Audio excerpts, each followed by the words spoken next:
will serve to organize and measure the best. Adaptable, all capital, label radical yet rational. A tactical approach is palpable if this animal is fallible, but that conclusion is laughable. So with for all detachable from the mandible, you see it now. All right, welcome to the 195th episode of the World Blockchain Roundtable. Hosts for today are me, Joe Dragon. I am for I am Emperor of Den.social and all other social media. And Zach and Andrew, or Andrew and Zach from the Legacy Right. Oh, be careful. Yeah, be careful. I think your camera's mirrored. That was really his left hand that he was doing that with. Let's see here. And I think that, okay, Aaron Day's here as well. Hopefully he can hear us now. I can hear you. Right on. Great. We got good audio from you too. Perfect. Perfect. And we'll see if I'm sure Greg will show up, and I'm sure Sean will pop in at some point. And hopefully Lisa, right? I don't know if anybody's heard anything. Quick update with their presence. Yes. Well, let me actually, I need to resize this window and share it. Sorry about that, guys. I totally dropping the ball here. Okay. So let's see here. I have in front of me quick update. Oh, I guess this is the wrong page for that. Quick update on the lot distribution, the World Blockchain Roundtable layer ownership from last week's episode. The topic was privacy missing from the most popular blockchain protocols. Every host from last week will receive 111 topic contributor, 83 lot. Last week's theme was nominated by Jacob Wayne, who will receive 83 lot. And ownership tokens come with perpetual passive income, free edits, and governance votes, the most important thing. Let's see here. And now I will show you news here we have to take care of. March theme suggestions. Please get in there and I guess offer up some suggestions. I have a couple that I want to put in place just to see if they work out. And Joe, can you refresh that? Because I put a new one in there. Thank you. Yes. I need the world to see it. We will see what the new one is. Let's see here. St. Patrick's Day. Is that right? Yeah. Is that the new one? Okay. All right. Which cryptos are green? Which cryptos are green? That's a. I think the other one I got on there is pretty interesting. We've never done anything like that. Check to the next theme on there. Next one is provide blockchain solution to a current news headline. See, that was very similar to what I was going to. This is much better framed. Current news headline. That's really good. But so the whole show could be current news. But before we move on to the next current news event, we all would have to answer a blockchain solution. Yes. Yeah. Brilliant. That should be a monthly recurring thing, I think. That should be a weekly occurring thing. Well, I am your emperor, so we could do that. That would be pretty good. Okay, next, let's see here. We have this theme of the week, but before that, let's hit a couple of governance items in the roundtable, two of which were posted when I had some bug wrong with my system and I couldn't post anything. So thank you, William, for posting. So I don't want to take credit for it, but if there's any blame, I will take it. If anybody gets angry at me, wants to call me a name or something. So the first one was to remove John as the MC of the World Blockchain Roundtable. John, as you all know, was lost in the tunnels in, was it in Brooklyn? Yeah, it's hard to say now that there is no black box. We haven't recovered a black box. There are no pings. It's all gone silent. It's all dead silent. And we were hoping that we'd be able to send someone in and find him and bring him back home. But I think he was abducted by the underworld. Yeah, I mean, it's almost like a Lord of the Rings or a Game of Thrones type a scenario you can think of where who knows what they're doing to him, and hopefully he's okay. Hopefully I don't like that Lord of the Rings. Kathy Hochul is Sauron. So I don't know who is who. I don't know. Kathy Hochul. Yeah, the governor in New York. Oh, the governor. I have a question. I see. Sorry. If John is an That's MC, kinda then he's scary. the main character. Oh, there you go. That was Yeah, I don't know, right? I mean, we elected him as the MC, and he was solid for a good many months and had some funny stuff, right? In fact, I can even play some of some of the we had some good contributions like that, but we just haven't heard from him. So I figured, me personally, I did vote for it. I think we should move on now. Do we not have an MC? We always need someone to make sure it gets closed out because of the 2-hour mark. If we don't hit the 2-hour mark, then it can't replay. So it's a kind of annoyance, but however that works, Okay. And the next one was, and I'll just read this one out loud so you guys can kind of decide if this fits the bill. If you guys like this, recent podcast shows have featured numerous panelists with valuable contributions to ensure equal participation and maintain order. The following format changes are proposed. Time limit for responses when more than 4 panelists. So it wouldn't apply today right now. Oh, yes, it would. It would apply today. Each panelist would have a 60-second limit to answer each question. Secondary responses would be allowed after all the panelists have responded to a question. Any panelist may offer a secondary response for another 30 seconds. And I mean, it's 30 now. If it's 30, it's 30. But I would even be okay if we made that longer, because that could be just kind of the general discussion after the fact. But everybody's gotten in their snippet. Here is what what my answer is to the question. And always there is an option to pass. The panelists have the right to pass on answering a question if they choose. If it's boring to them, or they don't know enough about it, or they don't have any actual input, they don't have to say, well, I don't really know anything about this. They can just say pass and keep things flowing. I've been on the Web3 Global podcast a good few times, and it's actually they follow a format similar to this, and it's not just less frustrating trying to get a word in edgewise, or to wait for something important you want to bring in. It's interesting because you're forced to think ahead of time about what your answer is. So you're not just going to start saying stuff about lunch or anything. You're actually going to give a solid answer representative of, your position or opinion. But anyway, it looks like it is 26% up, and someone voted against it, 12% also. Anyway, but that's good. I'm okay if this doesn't win. I just want to explore changes just because it's fun, and it is a DAO. So, why wouldn't we? Okay. That's everything. Sorry it was so long. If you guys have any input on that, let me know, or let us know. What do you guys think on that? About that? I mean, I like it that. would definitely- Go ahead. Go ahead, Andrew. See? Oh, it's fine. I'm joking. I was just saying, if you're going to do it in ordered podcast, you probably should do, there's people out there that does it all by themselves, and they're like 30-hour-long podcasts. So, yeah. Yep. If I could interject here, one of the things that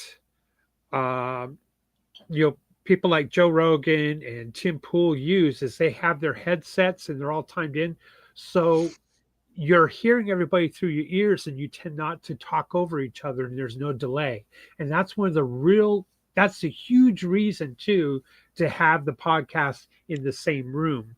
We don't have that luxury. And so with some delays and this kind of thing, we tend to talk over each other, interrupt, or make some kind of comment on the side that then makes it unlistenable to the viewing audience. So I get what you're doing here, Joe. I think it was just some of the questions in the wording that Lisa had some issues or questions about. So I don't think she voted because she was looking for an answer on that. I don't know how long this particular proposal will last before. I think I entered it Sunday. So Yeah, it's 7. There's 7 days. So 7 days. so So we'll see yeah. how it goes. But I think with a lot of panelists, it's probably better that we move to a much more organized format. Yeah. Yep. Speaking stick. All right. I All agree. right. All right. As much Okay. as I don't like DEI, but I agree. All right, here we go. Let's see here. We have then this week's episode. What blockchain coin or token would you give to your Valentine? Episode 195. I will refresh it right now. And are you guys ready to just start? And I'm gonna have to leave a bit early, but someone's gonna take over. So No problem. No it's problem. all gonna be good. I will cover it, Joe. All But right. I want half the lot. I want half the lot of the MC because I'm a greedy SOB. Okay. Yes, yes. It's funny. I don't think the MC has a special allotment, but the producer does. So whoever's running the stuff behind the scenes, they have a portion. So, and I don't even know if I've been credited for that all this time. I have to ask. Wow. Well, I think we should. I honestly, I think we should go with the needs of the many outweigh the needs of the few. Oh my gosh, another Star Trek reference. Yeah, we can, everybody who watches gets a token. I'm just kidding. All right. Okay. First question from Jacob Wayne. For each person on the show, which coin would be the most exciting for you to gift to your loved one? Fiat can be included in your answer. What coin would be the most exciting for you? So let's just let's start with William and go down. May I ask for a skip, please, and come back to me? Sure, Andrew. I had actually a really good answer to this, and I left my paper upstairs, and so okay. All right, I need to remember what I said. 3 minutes max. I'm joking, Andrew. Well, I mean, since blockchain is based on math, right? Picoin is going to launch on the 20th, so why not Picoin? All right, 6 years in development. Very good. Really, I've not even looked. Zach. Oh, I really, really want to bring back Dentacoin. Just bring that back for me, and I'll love you forever. Dentacoin. That means your significant other must have. It is still there, but I mean, like, let's bring it. Let's actually bring it out in the open. Dentists deserve. He will love you a long time. Very good, Aaron. I mean, I'd have to probably pick a gold back. I mean, given the Valentine Day theme, I think it's probably a nice, elegant thing to do for Valentine's Day. Something tactile, also, right? Yeah. I was thinking a gold coin, frankly, because that seems the most actual, recognizable gift, and it depends on who you're giving it to, of course. You might give a single Bitcoin or something similar, and maybe that would be what you do, convert it immediately to something else. I don't know. Anyway, why not Trump coin though? Yeah, I don't know. I don't understand enough about the utility in Trump coin. But I need to talk to a couple of people because maybe there is utility that just isn't documented. So anyway, William, have you come to your answer? Well, I haven't really come to my answer, but I will try to think of this. I'll let me put it this way: if my Valentine were a politician, which isn't going to happen, I would certainly probably choose some kind of meme coin like, FU, or maybe I would give them fiat. On the other hand, it'd be kind of neat to give them maybe some crypto that's a privacy crypto, but let everyone know I gave it to them so that they could come and get into trouble with the campaign finance laws. That would be kind of a fun trip. Couldn't you just publish that you did send them a privacy coin? Right. And it's like, I didn't get it. It's like, I sent it. I don't know what you're talking about. And we know that we can't see it now. Right. That would be pretty brilliant. Yeah. So I think that would be probably a good way to, kind of get the knife in there and twist it. Now, if we're talking about my significant other and the love of my life, my wife, well, then it's got to be crypto. And things that matter, And when I think of things that matter, I think of the Matter token, which is behind din.social. That shows true love.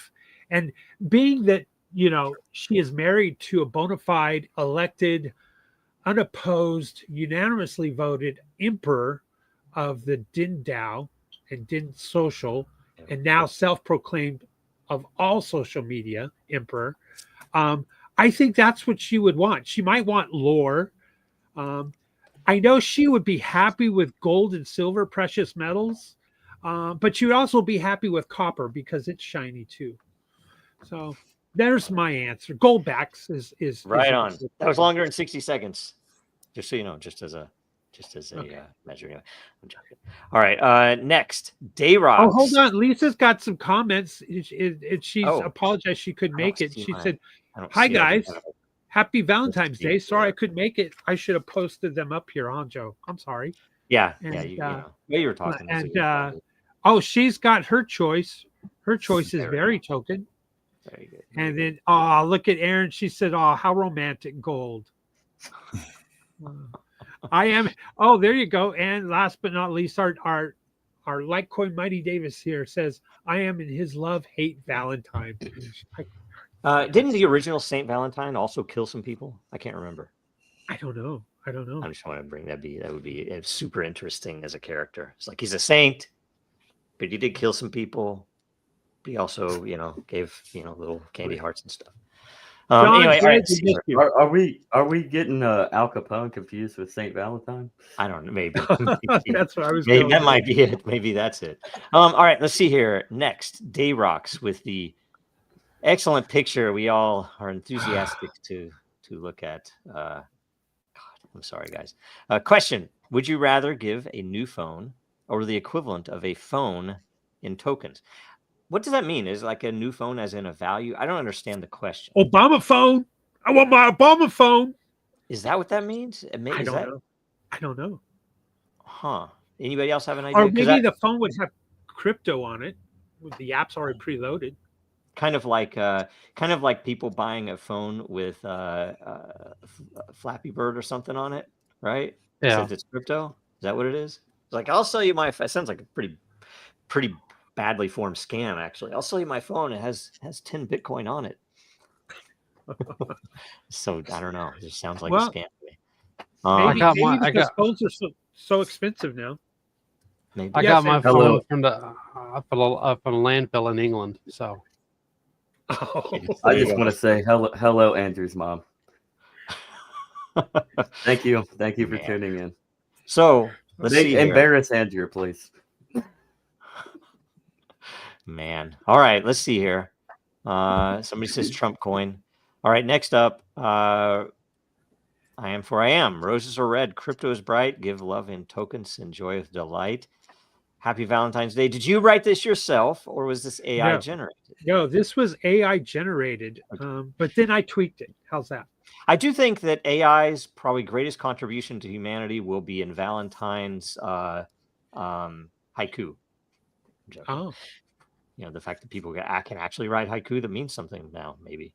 Anyway, honestly, I like the other one better. Roses are red, violets are blue. Which crypto is right for you? I thought that was good. Now I did write that one. Okay. All right. Well, so I don't know. Is this our how would you tokenize love? Yes. This is a good one. Oh, sorry, I didn't have the screen up here. I would start with this real quick, and we go straight down. That love is a behavior and or a circumstance. So, it's it can be measured, maybe. So I'm sure it can be measured somehow. You like hold one of those light bulbs or something, or like you go to the fair and you hold one anyway. Anyways, that type of stuff that you could put any of that on chain. So therefore you could tokenize it, I think. Wow. All right, William. Wow. I don't think you can tokenize love in the broader definitions of love as a feeling and emotion. I think that's what is extremely that's just out there. But maybe when we all get our Elon Musk brain enhancement chips implanted underneath the skull, then maybe we'll be able to actually tokenize that thought pattern. Like I said, it's doable. Yeah. Okay. So Andrew. that's my answer. Well, I mean, love is a very broad concept. True. Some people, they love marijuana and stuff like that. You get people going over to North Korea on Potcoin to try to argue on behalf of those people. That's love. So it just depends on how you define it. Okay. Okay. I like it. I like it. Zach. I don't know.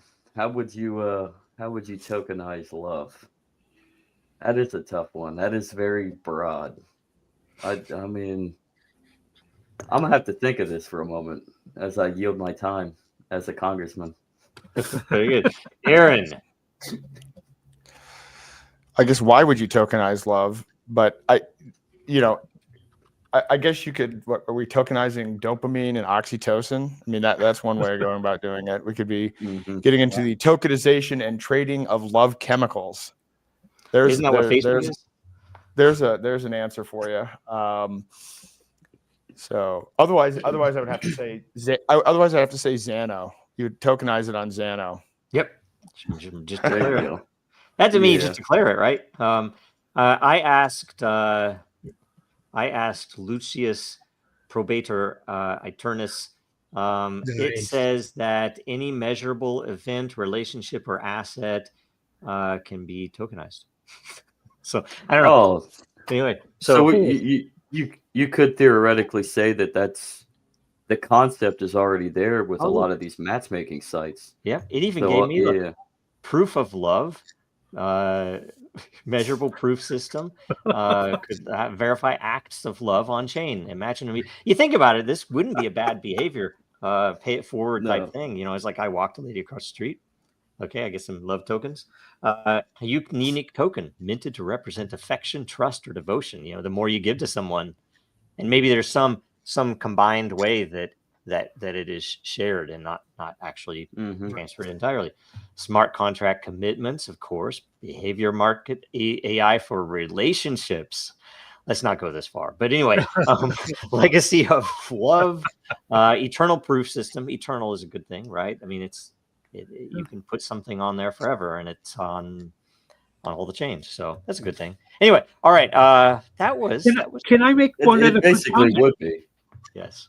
One other quick comment is, this kind of goes back to questions prior, but if you had to squeeze a side, a girl on the side, then you would probably, want to keep that private, right? So especially if you're a politician and you wanted to keep that quiet, they would probably give Monero or Xano tokens. Something private. You're talking like in the glory days when a politician having an affair would get him thrown out of a race. Is that right? Is that like Gary Hart.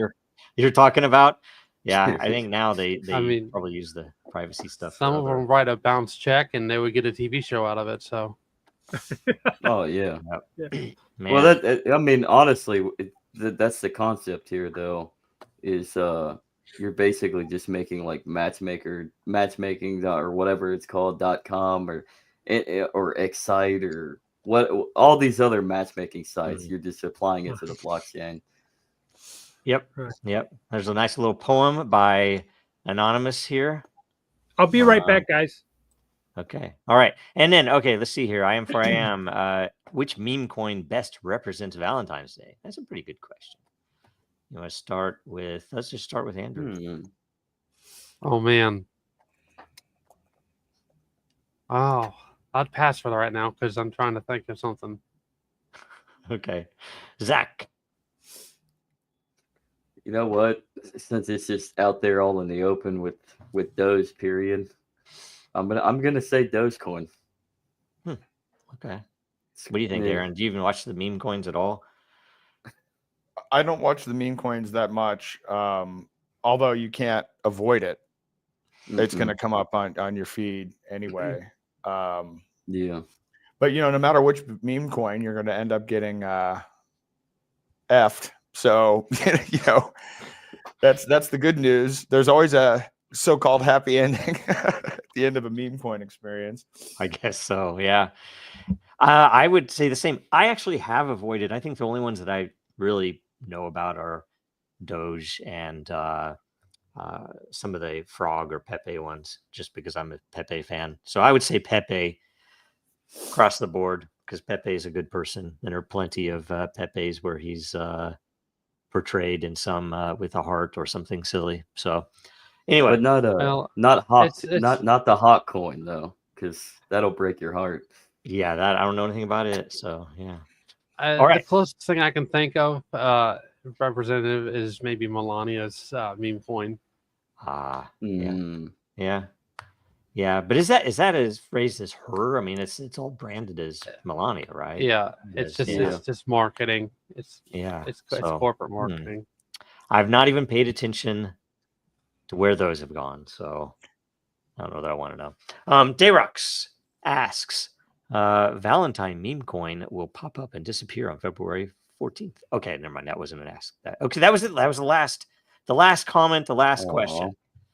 So Octua coin. oh boy, Octua coin.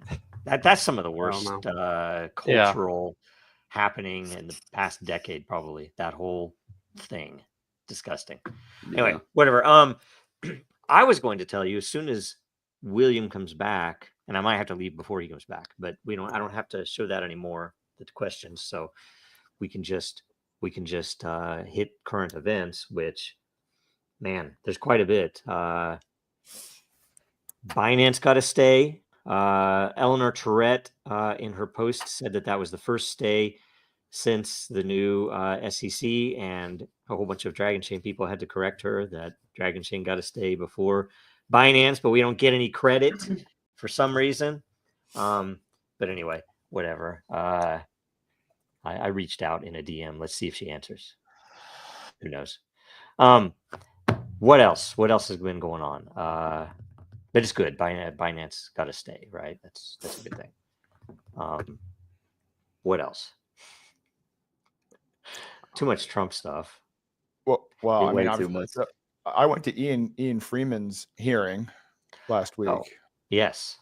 It was awful. I've got to be honest with you. So Ian is serving a number of concurrent sentences.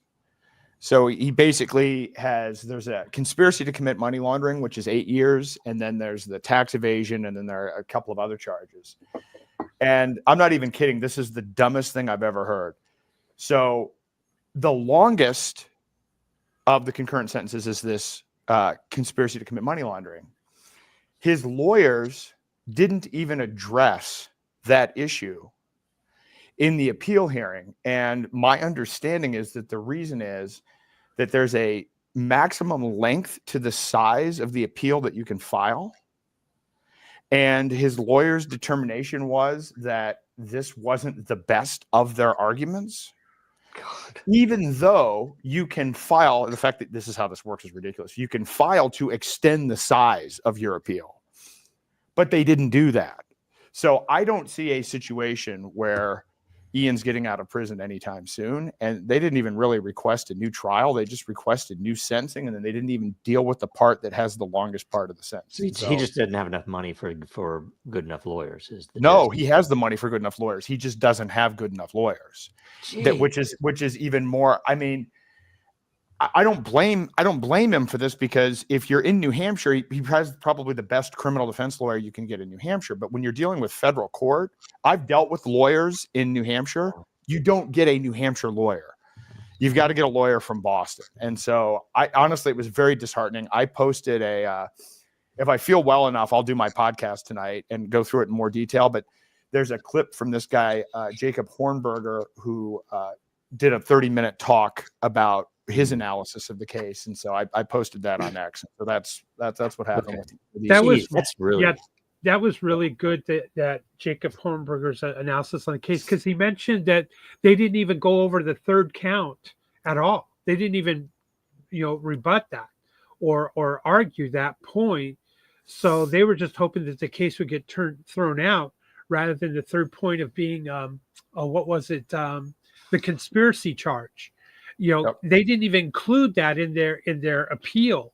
Had they included it in the appeal, then the judges would have if anything, if he wins, if I'm not, and correct me if I'm wrong, Aaron, they throw out the first two accounts. Well, then the conspiracy thing is still sitting there, and it wasn't brought up in the appeal process. So technically, they could still hold him for the conspiracy point. Correct? Yes, which is the 8 years, which doesn't change his sentence. Right. I honestly, it was mind-boggling to me that this happened. So unless I missed something, they fumbled big time. Poor Ian. No, Poor Ian. I got a question. How does that work with attorneys as far as federal court to state court? So they can be in that state as long as it's the jurisdiction of the federal court. You can have an attorney from elsewhere, or do they have to be licensed in that state? No. It's always been federal court. This has always been a federal case. Yeah. But it was the trial actually took place in the federal court in New Hampshire. This is appeals court, and so it's the same district, but the appeals court is actually in Boston. And so the lawyers that Ian has are authorized to play in that realm. I've been told both, but most recently, if I understood it correctly, Greg told me that anyone who is licensed to practice law in maybe one of the states can appear before a federal in a federal trial. I believe that's right. That's what I understood. That's what I was getting ready to say. That would make sense, yeah. Okay, guys, I have to take off. Hopefully, I'll be back. But no problem, William Joe. has it, so and it'll even up the stage. So have fun, guys. Bye. You bet. Bye. Happy Valentine's. Notice I'm wearing red for Valentine's Day, gentlemen. Well done. Well played. What else is happening in the news? And by the way, did anyone see this? Did you guys talk about the Ted Bundy coin? Wait, what? No. What? Surely Ted Bundy coin is the coin for Valentine's Day. It's the Valentine's Massacre, right? Wow. So I'd share that. Wow. That's KIF. That's KIF's crypto there. Thanks there, buddy. From Ireland. Yep. So what is happening in the news of late? I understand it's been a very, very quiet week since the past Thursday. Really, nothing's come out of the White House. There hasn't been any new findings. Hasn't been any new investigations. There's no new appointments. There's nothing new in the world in respect to, say, Gaza or heads of state meeting about the Ukraine crisis, inflation, the economy, the stock market, gold prices.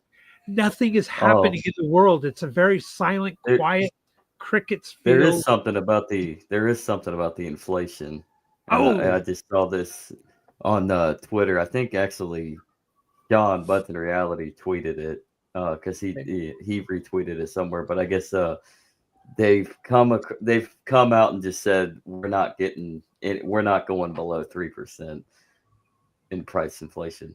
So it's obviously that's obvious. Well, they have a magic wand, and they can wave that magic wand, and they can control the price of eggs. I'm sure has nothing to do with bird flu. I don't think that was in the news either. So, but, yeah, let's kill millions of chickens and see what happens. By the way, Aaron, you might have seen it. Chris Mortensen had Jeffrey Tucker on his show yesterday live. That was such a great interview. I like both of those gentlemen, Chris Mortensen and Jeffrey Tucker for the Brownstone Institute. And they touched on a variety of different topics, but one of them was the bird flu thing. And now they're going to use, what's it called? PCR testing? Is that what it was? Forgive me the name. And they've dialed it to like 40 percentile or something. So now they can find anything, as far as related to bird flu, and God knows what's going to happen. It seems like the deep state, the blob, the Intel superstate, whatever you want to call it, is trying to get ready to be able to do a whole new set of lockdowns or of some sort. God forbid. I don't think it'll fly this time. I certainly hope not. Yeah, I comments? hope You not. know, I hope not. But they're not going to go away quietly. I mean, obviously, they're not just going to completely, give up. So, actually, I got some. Chris, I got a message from him. He's asking a question. He's like, what do you think the probability is of? How would you weight the following? 1, assassination of key folks. 2, a military coup. 3, a financial crash. 4, H5N1 or other. 5, cyber pandemic. I mean, they have to smoke screen the inevitable collapse in some capacity. There's another financial catastrophe coming, looming, just like 2019, 2020, just like 2007, 2008. They got to smoke screen it somehow. Yep. I got a feeling. Well, I've been saying this for quite some time that if Trump were elected, the deep state is their last ditched effort probably would be to trip up the economy or hurt the economy to make him look bad, and get the people to turn on him. Is going to be the economy. So I think they have that in their means to be able to do just that, and that will work just like his last time in fighting impeachment and fighting the news media and this kind of thing. I think that might work, but neither here nor there. I just don't see him as the savior to fix everything. So better than what we would have had with Kamala, but in my humble vision or prophecy, if you will, is that it's all going to collapse sooner or later. well, there's been, if I remember correctly, I think it was Dow Jones Industrial. There's been significant resistance on the early chart for a couple decades. It's bearish. It's just they keep pumping the economy full of money, and it's poisoning the well. So I could see them trying to pull that off. The other thing we got to think about is all the USAID funding now that has been turned off, those spigots. We have to realize, even though what that money was going for and how much money was supposedly going offshore, but a lot of it still stays here, is going to hurt the economy, if you will, because those SOBs that normally get that check aren't receiving it, and they're not spending it in the economy. So it's going to have an effect. Blowback. Right. Aaron, what were you going to say? I think the economic collapse is kind of baked in, right? I mean, we've been in this everything bubble for a while. It's kind of amazing that it hasn't. I mean, it already has popped, but people wouldn't even be aware of it, right? This is how desensitized we are to things. But I mean, do I think there's going to be a military coup? I do not think there's going to be a military coup, or some of these other scenarios. But certainly, we haven't won or can't declare victory. Actually, I will tell you the thing that I'm the most concerned about all of this is still that the thing that we're fighting is technocracy, and I see people running to technocracy. I'm working on another article now. That stablecoin bill that came out that everybody's excited about, it's worse than the stablecoin bill that Loomis Gillibrand put out before. So it's horrible for algorithmic stablecoins. It's horrible. It gives more power to the Federal Reserve. It gives more power to banks. It's worse for DeFi. It's it props up the probability of a CBDC. All of these stable coins have, as part of it, monthly audit requirements, compliance with KYC, AML. I mean, we're like literally jumping with enthusiasm towards all of the things that people claimed they didn't want in CBDCs. And the problem is, because it's complex, and because Trump said, "Oh, we're never going to have a CBDC," people now won't even look at it. So we're going to actually have more devastating effects probably in the first year of Trump in terms of digital surveillance of programmable digital money than we had in 4 years under Biden. Oh, I believe that. Here it comes. Here it comes with facial recognition and to boot is all being plugged into it. You know, there's so much facial recognition out there. We have no clue how much is our faces are scanned and linked with either devices or our travel or movement. TSA as just one example. Shoot, even toll booths with the cameras and traffic cameras. It's that's all getting linked together. Yeah. The average I mean, American. Privacy. Oh,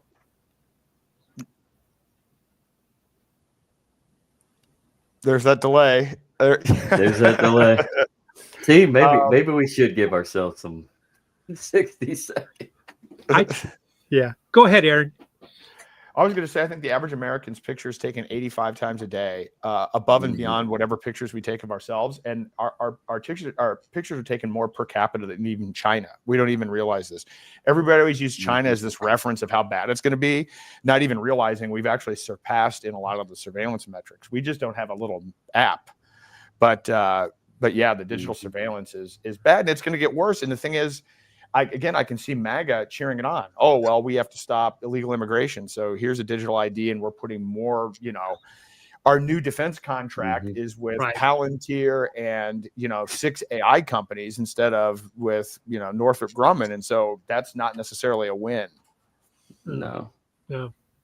People are talking about, we're finding all this, waste in government spending, and $100 billion was just found in payments to Social Security to dead people and people without Social Security numbers and still getting paid and this kind of thing.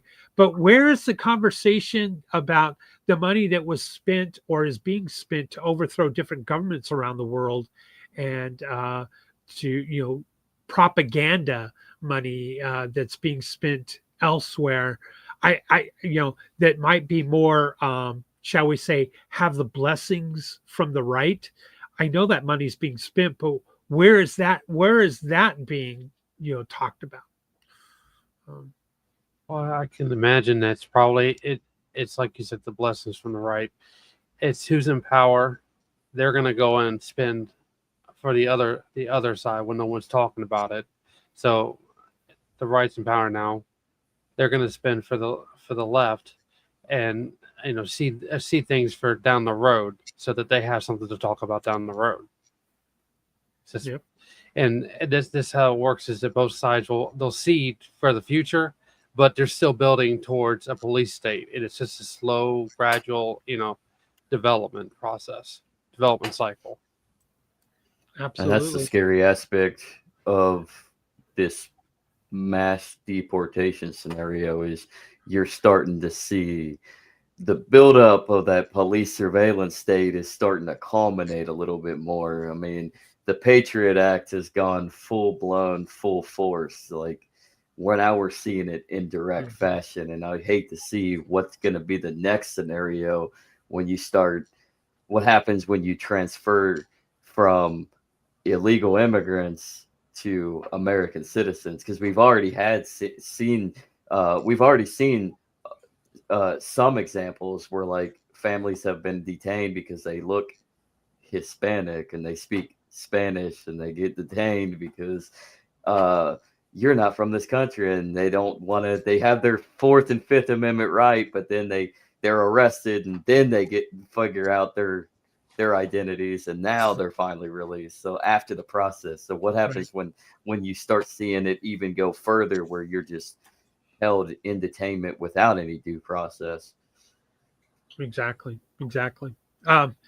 Without due process, everything you were just talking about, takes us right back to lawfare and the Ian case as well as the Roger Ver case.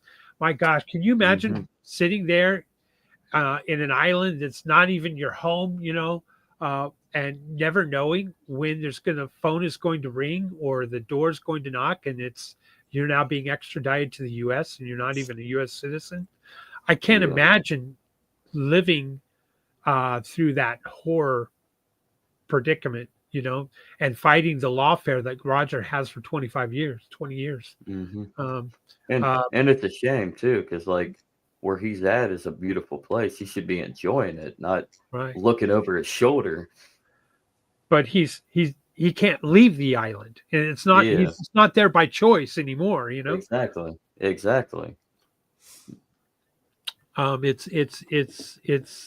I keep saying it. It's a cliche, I know, but we're next, and who's going to come for us?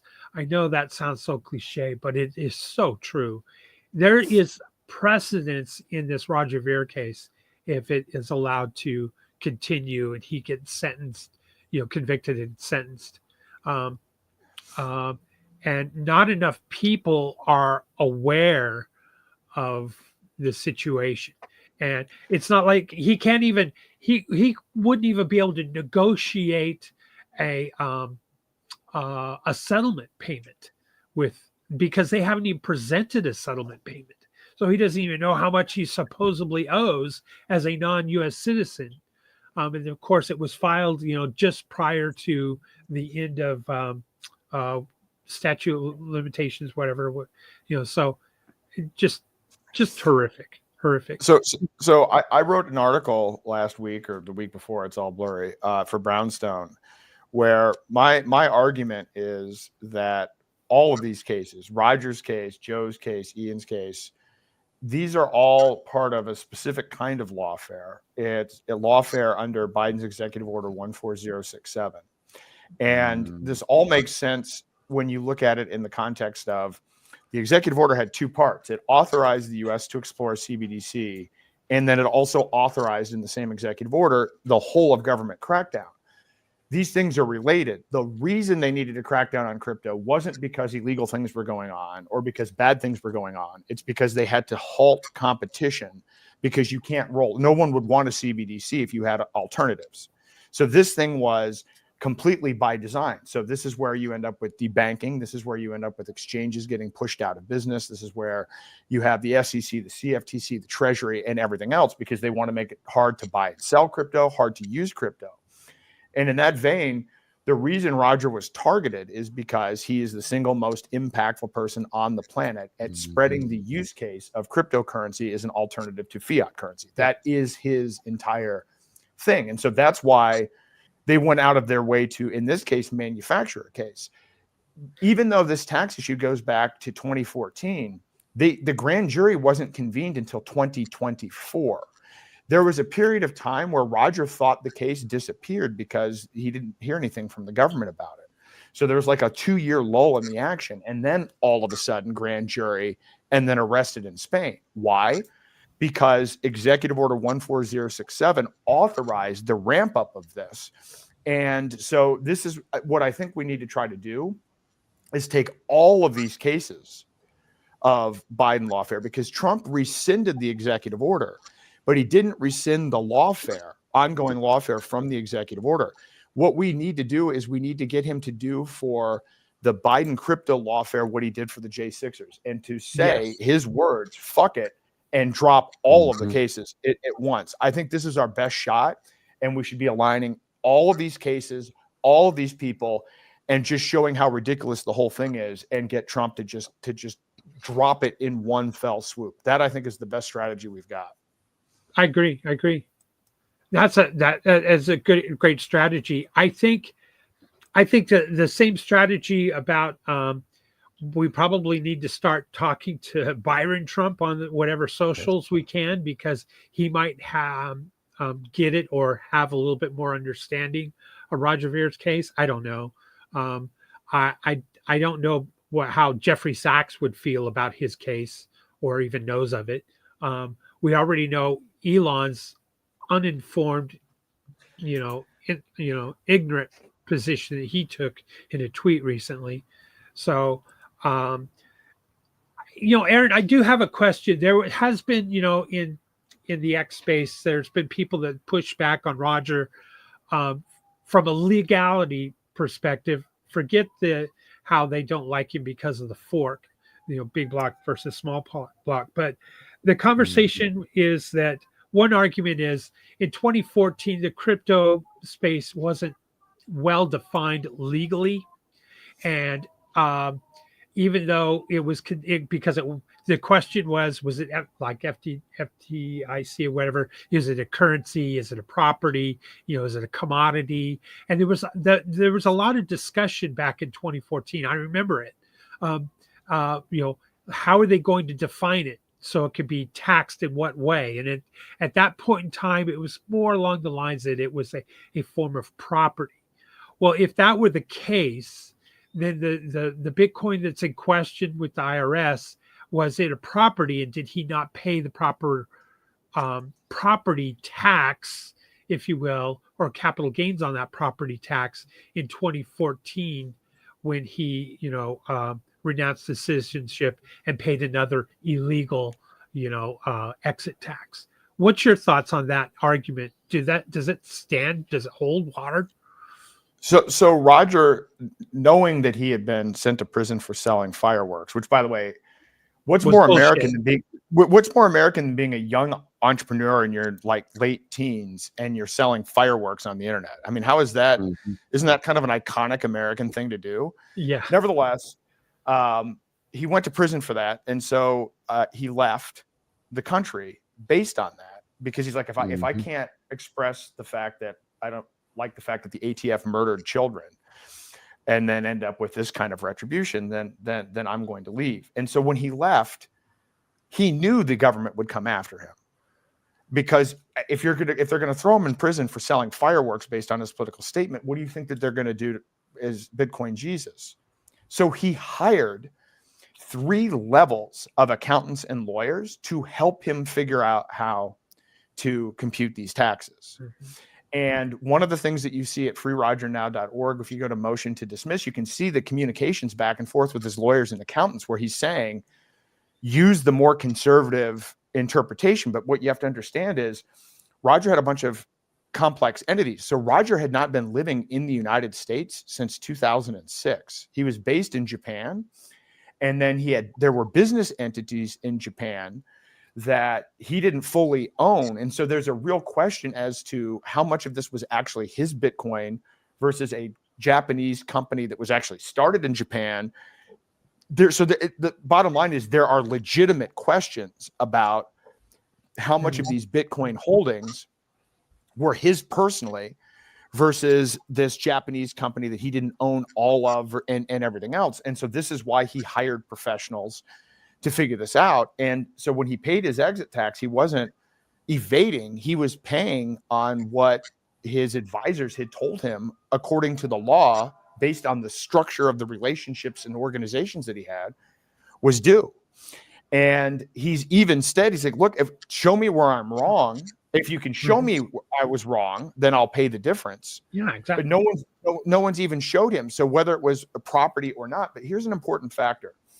When you do this exit tax calculation, they look at factors like, okay, if you're a major participant in a market, if Roger were to sell and dump all of his coins in 2014, when, by the way, this was right after Mt. Gox collapse. So the largest exchange had been hacked. So with what was left, there was no volume. If he had dumped all of his Bitcoin, it would have dropped the price pretty close to zero. So even based on the mechanics of how you would calculate this, it's not clear that he probably overpaid it, to be honest.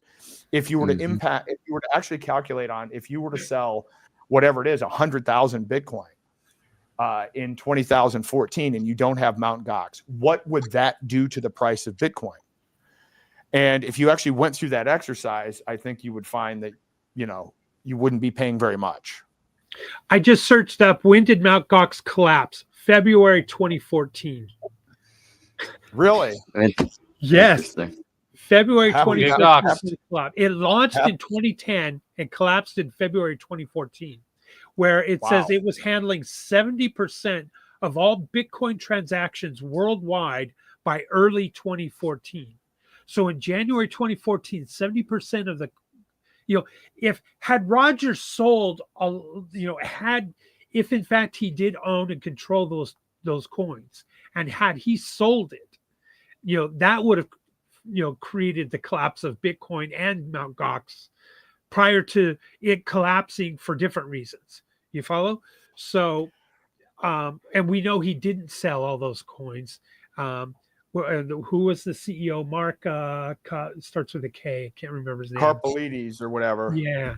Mhm. They're in Tokyo, Japan. But just a good example. I when you were talking about the era, it's like, yeah, that's right. Because in my mind, I'm thinking Mt. Gox collapsed in 2012 or 2013. It was my thinking, but it was February 2014. I remember it because I hadn't bought Bitcoin yet, and I remember it collapsed. It was, and I kept telling my buddies, I says, "Oh, it's all right. It's still going to become the world's currency." That's how I felt at the time, and I'm such a fool for not buying it back then. But it was difficult. You couldn't find it. So I'm just sitting here. anywhere. I'm sitting here looking at this saying, what literally? If you're him, what else could he have done? Right. Like, what alternative did he have? If he sold everything, it would have dumped his this is really one of those bizarre cases where it's unclear what other action he could have possibly taken other than to hire the best lawyers and accountants to figure out how much he should pay, and then to pay that amount. And then to make things worse, not only did they not tell him how much he owed, but apparently they didn't know how much they thought he should owe, to the point where they had to send armed IRS agents to his lawyer's office to steal his confidential communications. So again, this wasn't we know you did something wrong, and now you need to address it. It's like, we don't know if you did anything wrong or not, and then we're going to violate your constitutional rights, and we're going to try to use that to gain more information. This case is beyond, it's 100. If it weren't political, they would have already settled. Michael Saylor has already settled $40 million worth of tax liability out of DC. FTX settled billions of dollars of tax liability for pennies on the dollar. Roger has not in 10 years been given the ability to settle. And it's because it's all politically motivated, and and it was accelerated after Biden's executive order 14067. What I want to know, and we'll probably never find out, but I want to see the communications from the DOJ. I want to see the thought process that went into them making the prosecutorial decision to go after Roger. I want to know what those communications look like. Kidding. That would be fascinating to see. Wouldn't it? Oh, wow. It would be so telling, wouldn't it? Plot twist. That's where they're going and audit the IRS, and it comes out in the audit.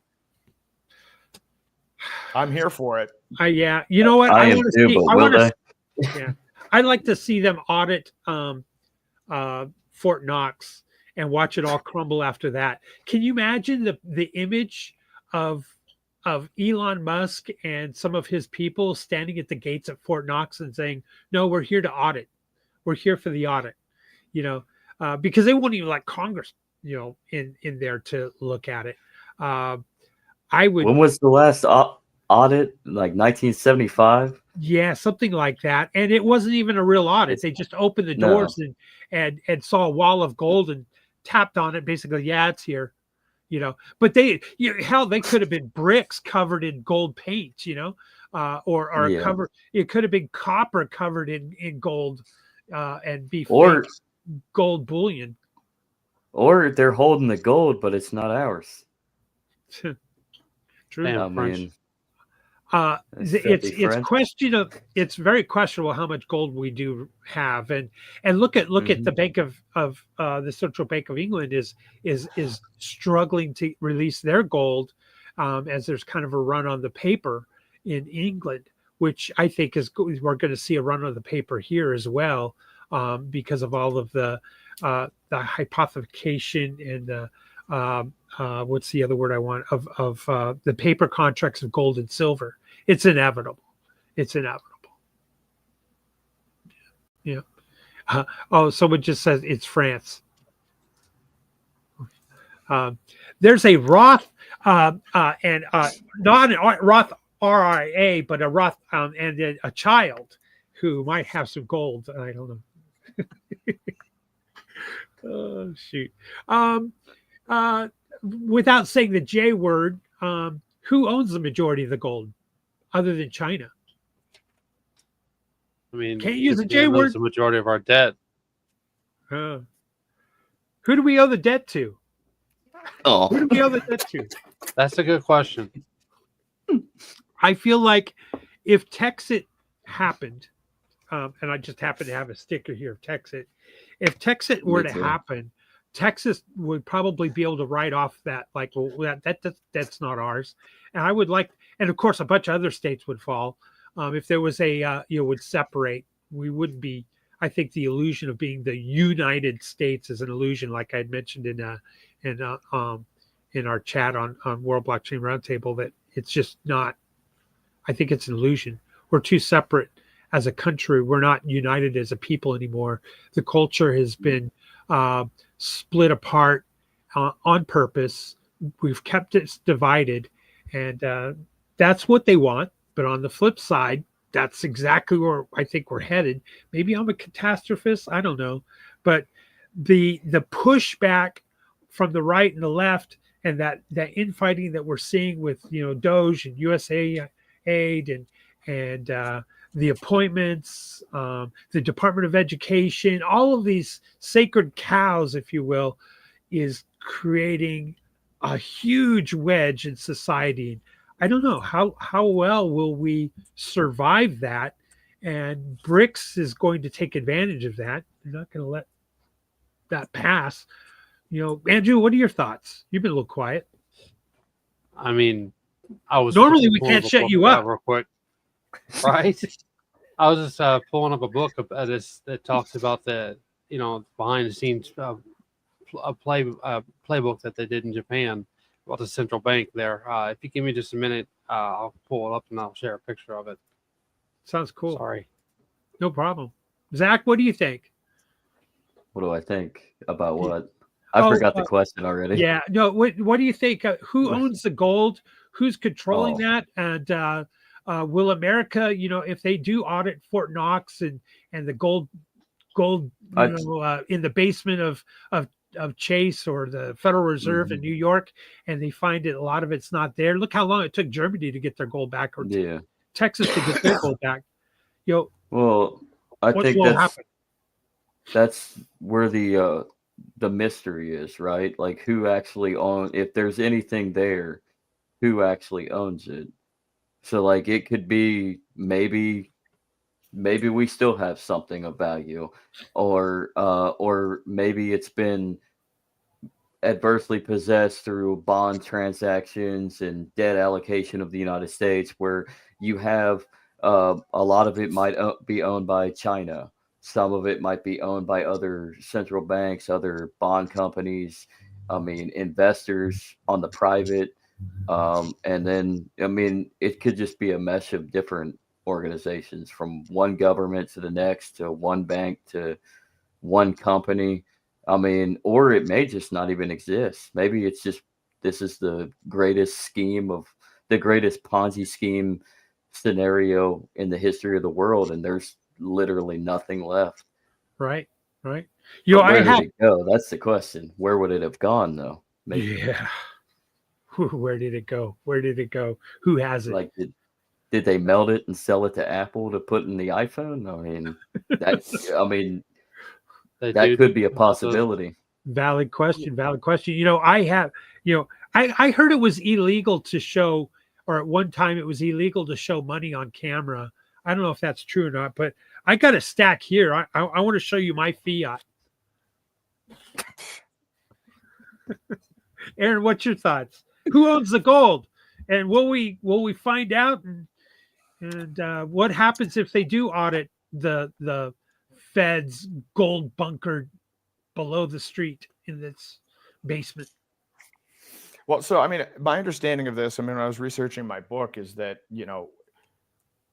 we haven't really been able to pass any gold audits in Fort Knox, and I remember when we jumped off of the gold standard. Originally, it was France was like, "Hey, look, we want to exchange these fiat notes here for gold," and the Secretary of the Treasury said, "Well, that's your problem."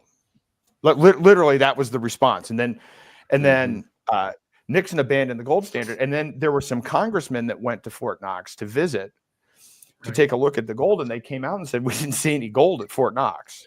This is actually the response that they had coming out of it. So this is one of those questions that we're like, yeah, well, we audited, it's not there. Like, going back 50 years, it hasn't been there. So, like, we have no actual proof that it ever existed. I mean, as to who owns it, I mean, but your guess is is as good as mine. I'm sure I assure you, if we find out the answer, we're really not going to like it. But as to whether they're going to audit gold or even the Federal Reserve, this is one of those things where governments hide this stuff, because when it turns out, I don't know, it'll be very interesting to see if they are going to be transparent, if Doge will be transparent on this, because there's a certain degree of, I saw a couple days ago, I guess Trump and Elon were there, and he's like, well, usually when you look for fraud, you're trying to find basically a needle in the haystack. And in this case, the needle is actually the transactions that aren't fraudulent. And there's a risk that if you actually make all of this publicly available, everybody's going to suddenly realize this entire thing is a Ponzi scheme. And then that's going to actually, I could see Trump and politicians saying, wow, that's going to hurt our national interest, because people are going to immediately lose confidence in the United States. So I wonder if there's even a point at which they're going to not be willing to be transparent because of how flagrantly bad it is. Great point. Yeah. I mean, Trump's not going to want, his ego is certainly not going to want the collapse to happen on his watch. So I think he would do just about anything to prevent that, unless he's thinking, okay, well, maybe I could manage a bankruptcy, a reorganization, and pull us out of bankruptcy real quick, and become the greatest president that ever was, because I handled the debt bomb, or the, everything, debt. Yeah, that's a good point. I was actually talking to some people that said, hey, yeah, we might do a debt jubilee. If we could figure out how to write off all of our debts and come out of the process in a way where we discharge our debts but keep all of our assets.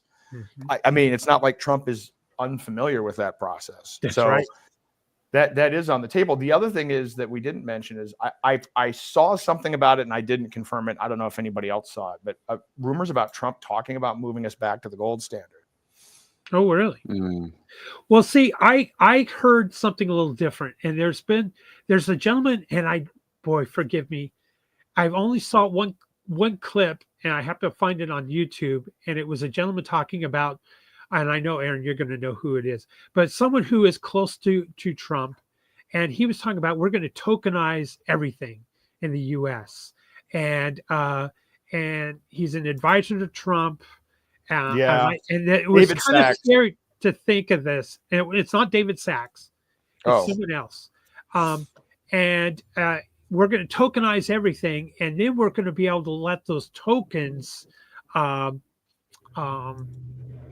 of transfer the debt.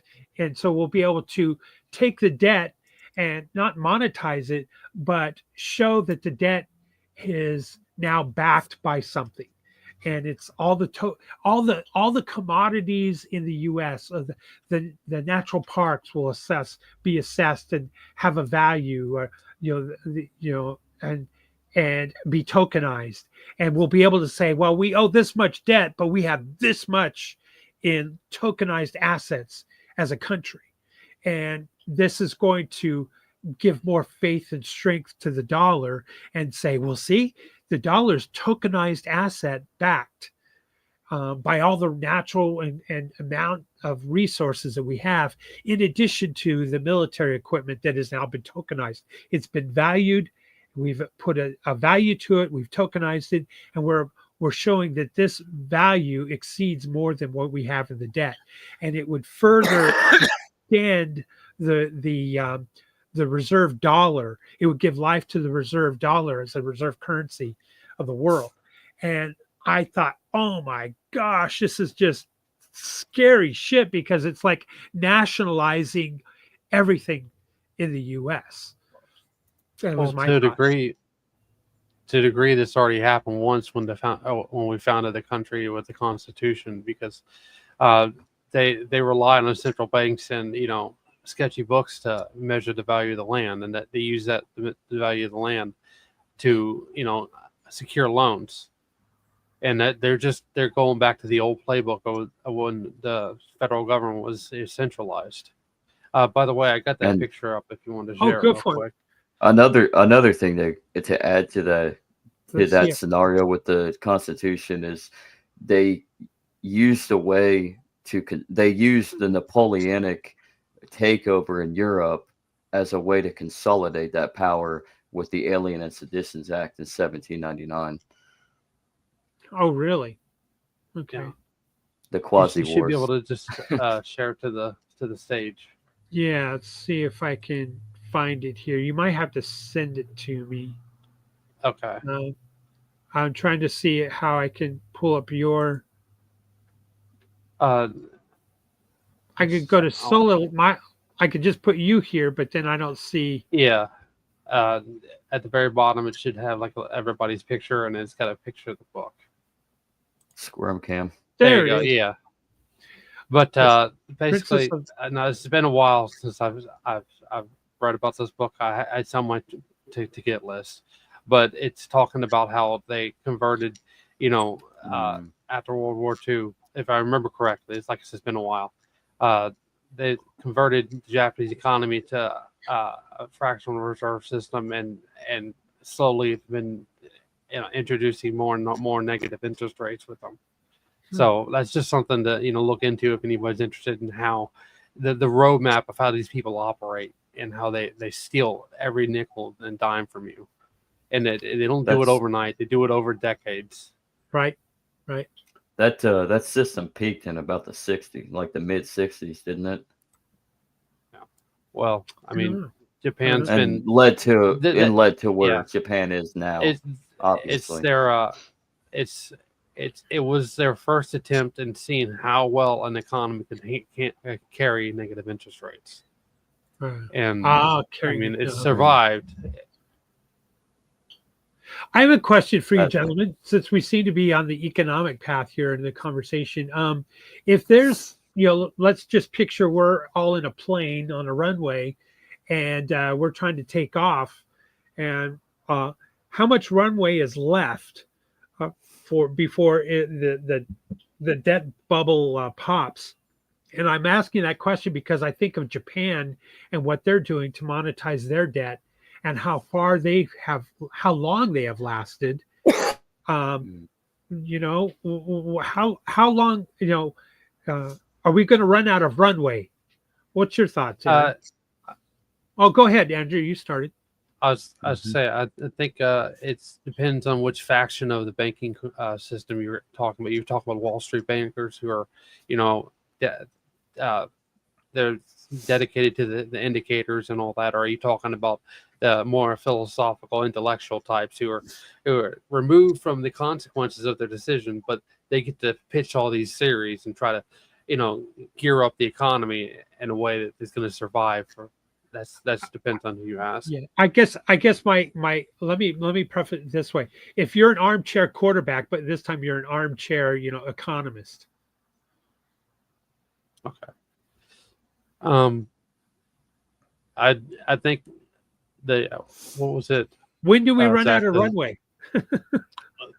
They have a swapping system implemented where banks can borrow from each other in the pitch of in the case of an emergency. I can't remember the exact term for it, but when that swapping system totally capitulates and they can't keep up with the demand, that's when we run out of runway.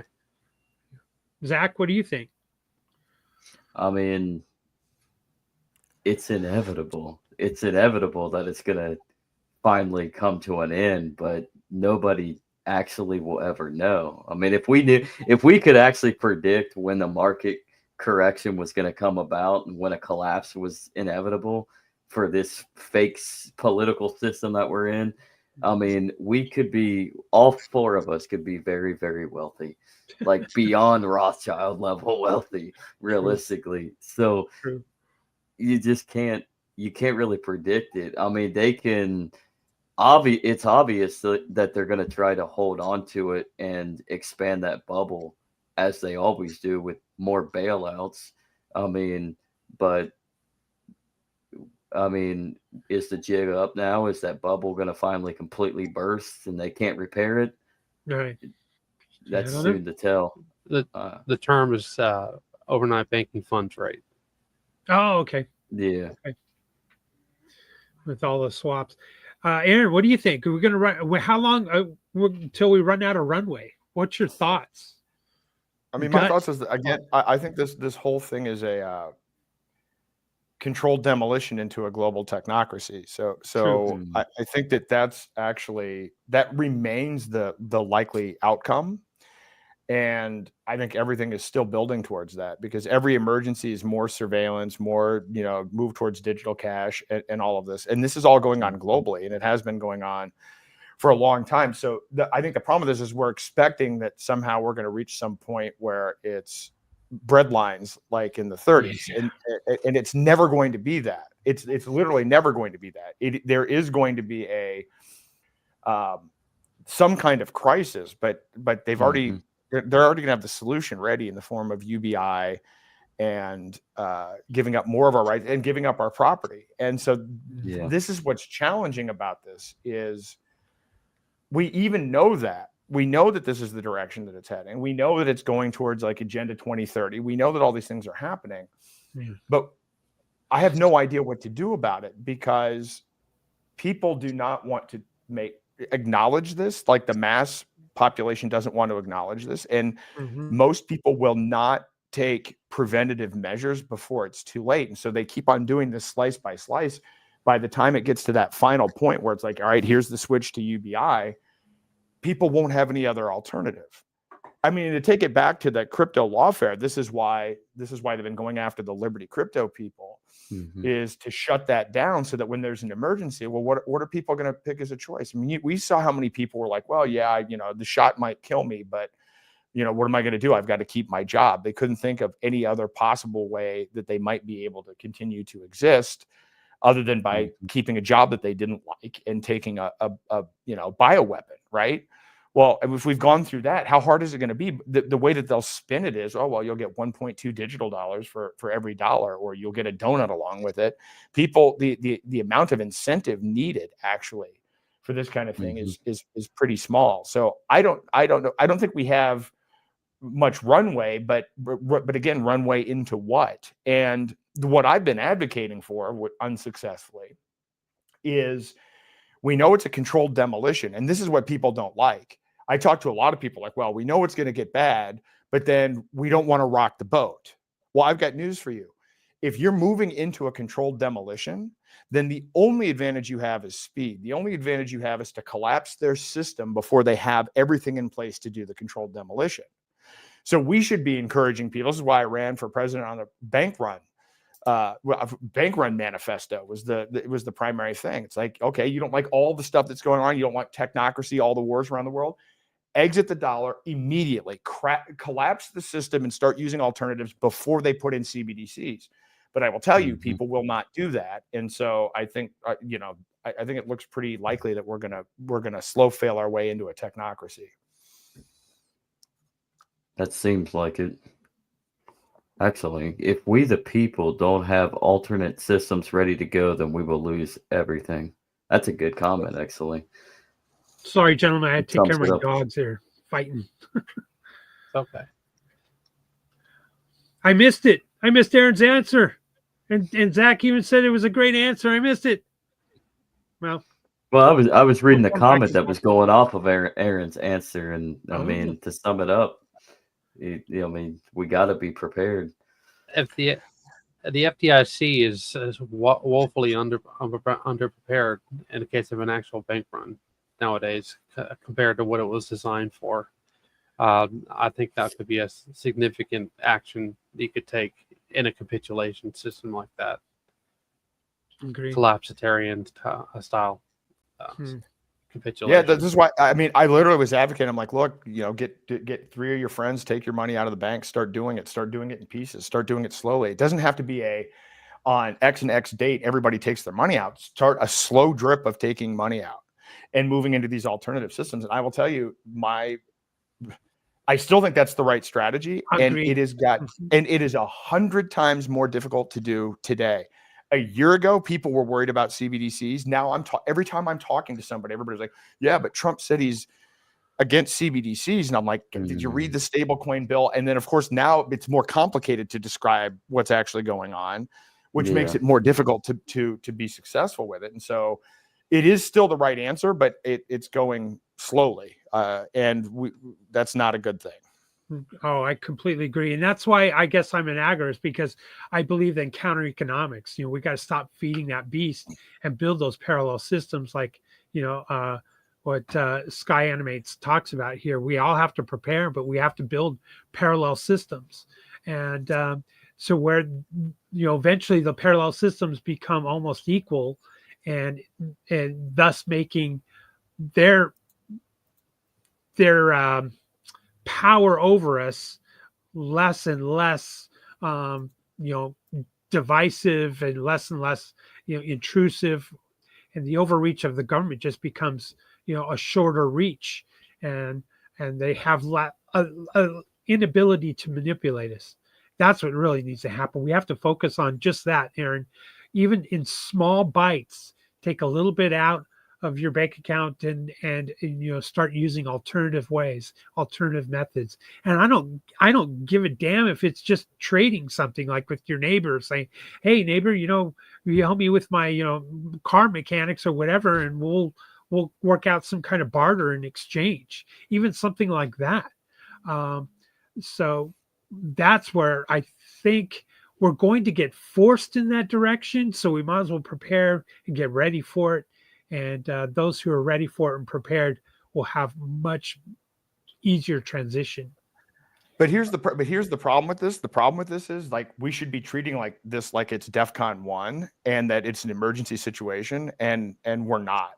So so every minute that passes by, they're putting in more surveillance and more of these systems. And so, like, we need to be building and then getting it ready to scale up. And like, we need like a Silk Road, except not for drugs, but for, like, organic vegetables and, Maslow's hierarchy of needs, like the base of it. Right. If we had that, but we need to get this stuff built and easy to use and scalable, so that when the emergency happens and they're like, hey, do you want UBI in this other thing? Or you can use this other thing, but it's easy to use, but it takes a while to get there, right? We can't, like, build that when the emergency strikes.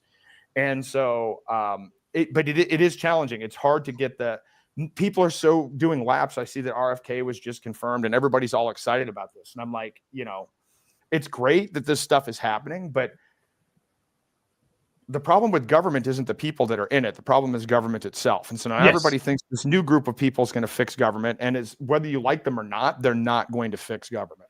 And they're not going to fix the overarching technocracy problem. So anyway, we've got a work cut out for us. Oh, absolutely. But I think we're probably, at least the four of us here, will agree that the solutions aren't going to come from the government. So I did not know that. So I guess before we went on, before the show started, RFK hadn't been confirmed, so he's now confirmed. The vote passed. I don't know if that's a good thing or a bad thing. I think more good than bad, in that maybe we can start thinking in healthier choices. He's going to bring that about.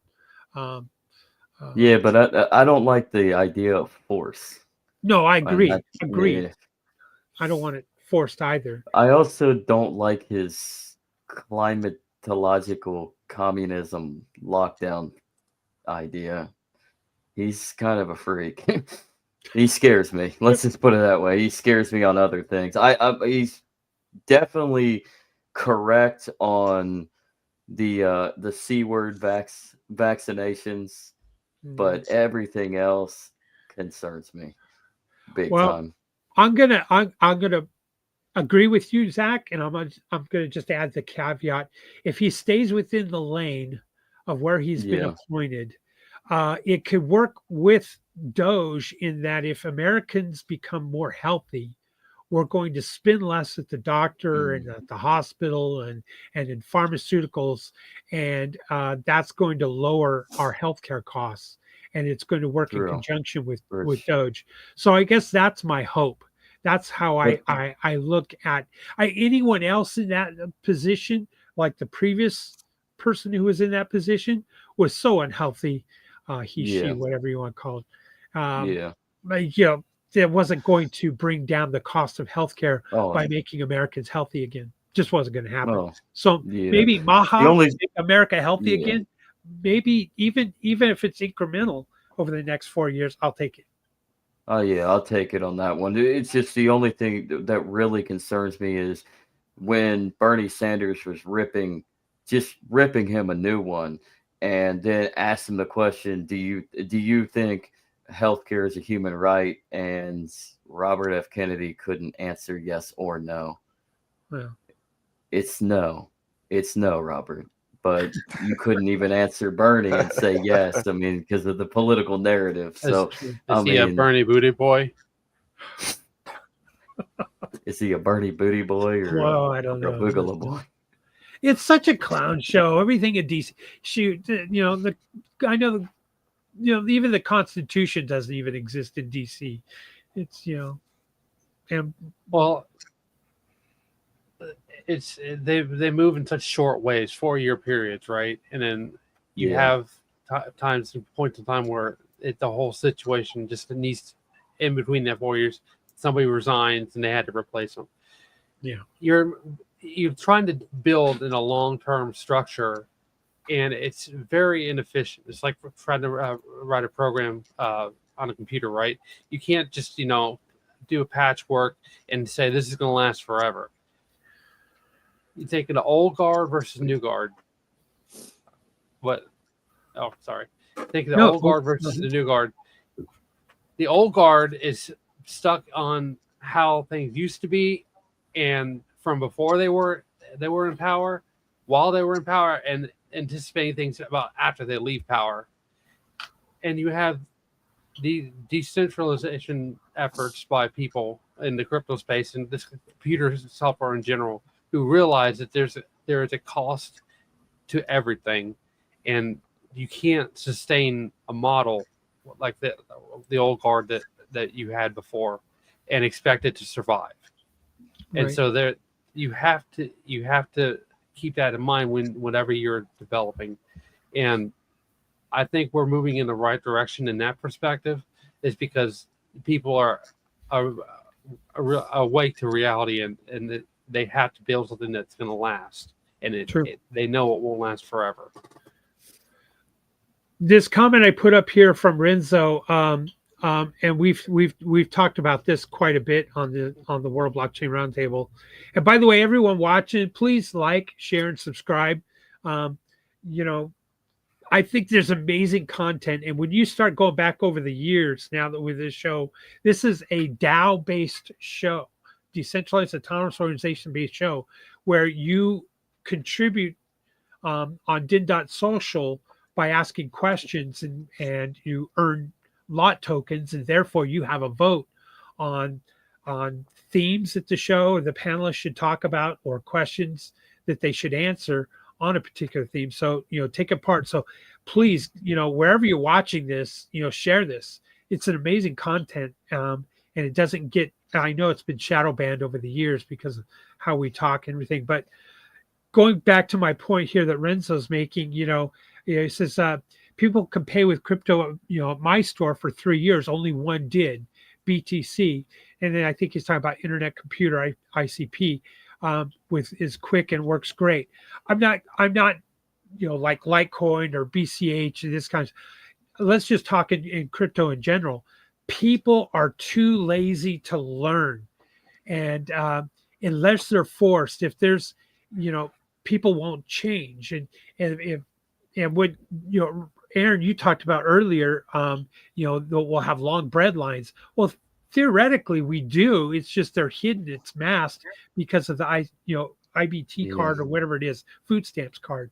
How do we get people to learn? They're lazy, and we need, shall we say, blood on the streets for people to move and act. Yeah, Aaron, I mean, answer that. I don't know what the answer is to that, because the problem that we're fighting with is, I talk about this all the time, right? With innovation, you have to get the innovators, then the early adopters, and then you kind of cross the chasm to get into the mainstream. And so, what we're up against is so massive, because the population has been indoctrinated. Now we're even starting to learn about this, but as they're digging into the department, we all have known this for a long time, but as more information comes out about the Department of Education and everything else, well, what do we do about the fact that, from the time people are 0 to 7 years old, whatever comes in, that becomes part of their subconscious programming. Then they go to government indoctrination centers, and then they're programmed by the media, big tech, and everything else. So what we have to do to be like, I don't take this approach that, you know, that people are stupid. I take the approach that people are programmed. I mean, we're all programmable, but everybody's been programmed, and they've been programmed using our own money, using, you know, hundreds of billions of taxpayer dollars through institutions that have been implemented through force. I don't know how we unwind that. Like, one of the things that I've been struggling with lately is just the fact that I think even 10 years ago, like, I was running the Atlas Society, which promoted Ayn Rand's philosophy. And, you know, I put together this thing called the Crony Awards, where, you know, we had categories that you would vote. Like, the winners were Warren Buffett, the IRS, Goldman Sachs, and then somebody else. I don't remember what all of it was. But I realize now that, like, people don't even understand the difference between cronyism and free market capitalism. More people understood that concept 10 years ago than today. Younger people don't even have any concept of the idea of true free markets. It's not even something that they've been exposed to. So I don't know how we go about educating people. I mean, the blood in the streets analogy, I don't think we're going to get blood in the streets. I think we're going to get a slice by slice movement and expansion of the surveillance state until the switch flips, and then we get technocracy. And I wish I had an answer, but I think that's the problem. I think this is what we're actually challenged against. Agreed. What do you think, guys? I think it depends on, you know, how the person functions, how they think, feel, and act. If you can get the right person and with the right script, you could do a lot. You could do a lot to, you know, turn the tides. But it's really about focusing on that thinking, feeling, and acting, and how they deliver the you know, the message. Yeah. Zach? I'm really, really digging deeper into faith and spirituality at this point. And I honestly think that, yes, we have free will in the choices that we make, but I'm also going on to a new age level and kind of thinking maybe the energy that surrounds us all over the place, there's something off about certain people. And you just can't flip a switch. They can't make there's no choice or concept of consequence for most people. I really do think that many people are the way that they are and stuck in the way that they're going to do things and use things because they're soulless. They have no conscience. They really are like the old meme NPC is true to form, in my opinion. I think that there are soulless husks of human beings where their purpose on this planet is to just exist, and then there's a certain few of us that have energies and that allow for a more consciousable existence, to where we can actually review and understand consequence of action. That's what I'm looking at this point. I really do think that there are two sets of human being on this planet. I mean, I think that's a good point. Sorry. Go ahead. I think that's go ahead. Aaron, please. I was just saying it's a really interesting point. And I've thought about that as well. I mean, are there NPCs or are there people that have basically been programmed out of consciousness? I don't know the answer to that, but I mean, if it is true that there are people here that are NPCs, then what are the implications of that? Because one of the core things for me has been, like, I always feel like that with all of this, we're in this big battle for free will, but you know, if there's a significant percentage of the population that actually where they are NPCs, then what do we do with that information?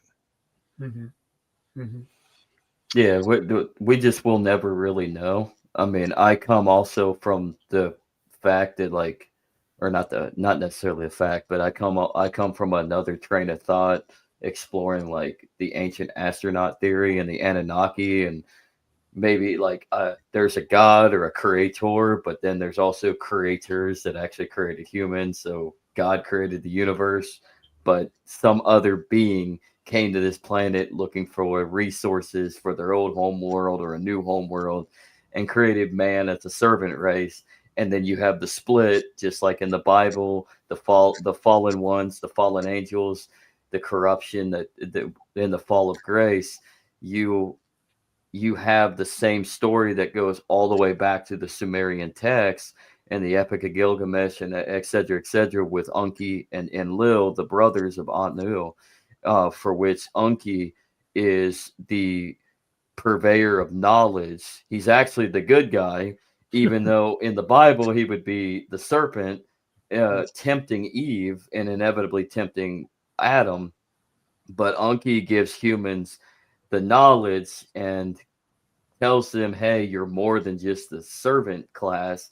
And Enlil wants to contain the status quo. So that's where I'm kind of coming with, like, maybe there is two sides and we've all been played. Maybe the Anunnaki are those who we're waiting for.